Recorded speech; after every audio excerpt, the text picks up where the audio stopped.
श्री राम समर्थ। दिसंबर 19। वेदांत प्रतिदिन आचरण में लाना चाहिए। भगवान की उपासना करने वाले जो ऋषि होते हैं वे मन की एक ऐसी अवस्था में रहते हैं कि उसमें परमात्मा ही सब करते हैं, ऐसी भावना स्पष्ट रूप से प्रकट होती है। भगवान से एक रूप हो जाने की ही वह अवस्था होती है।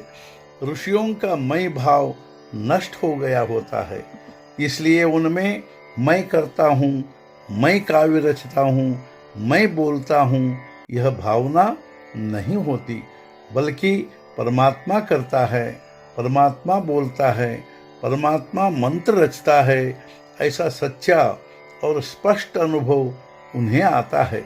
वैसी उच्च अवस्था में ऋषियों के मुख से वेद मंत्र निकले हैं, इसलिए वे मनुष्य की कृति नहीं हैं।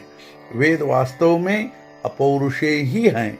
घर के छत के नीचे जिस प्रकार सभी छोटे छोटे कमरे आते हैं, उसी प्रकार वेदांत में अन्य शास्त्र आते हैं। वेदांत की बातें या ज्ञान मिष्टान्न की तरह है। जो मनुष्य वेदांत का केवल अध्ययन करता है उसे उससे विशेष लाभ नहीं होता। वेदांत प्रतिदिन के आचरण में लाना चाहिए।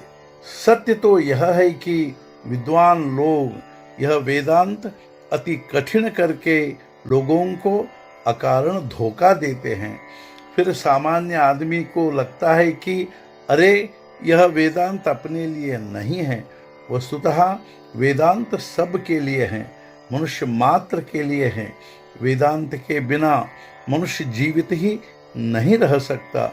अपना संकुचित मन विशाल करना, हम स्वार्थी हैं तो निस्वार्थी बनना, यही सच्चे वेदांत का मर्म है। सूक्ष्म वासना का देह की सहायता से जड़ यानी स्थूल बनना, यह व्यवहार का सच्चा स्वरूप है।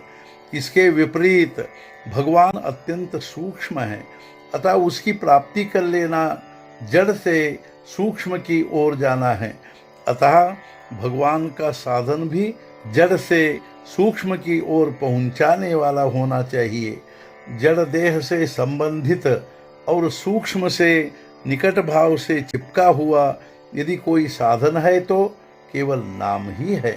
जो नाम में रहा उसका वासना क्षय हुआ। कई बार बहुत अच्छे पवित्र जीव किसी छोटी सी वासना के कारण अटक जाते हैं। फिर वे अध्यात्म दृष्टि से अच्छे खानदान में जन्म लेते हैं। वहाँ उनकी वासना तृप्त होने के लिए अधिक समय नहीं लगता। तब वे बचपन में ही संसार छोड़कर चले जाते हैं। उनकी मृत्यु का दुख करना ठीक नहीं। वासना किसी भी दूसरे उपायों से समाधान पाने वाली या तृप्त होने वाली नहीं होती। हम यदि भगवान के पास ही वास अर्थात निवास रखे तो वह नष्ट होती है। वासना नष्ट हुई कि बुद्धि भगवत स्वरूप होगी। जहाँ वासना समाप्त होती है वही भगवान की कृपा होती है। आज का मुख्य विचार, प्रत्येक वेद मंत्र के प्रारंभ में हरि ओम होता है, वह नाम ही होता है। सद्गुरुनाथ महाराज की जय। जय जय रघुवीर समर्थ।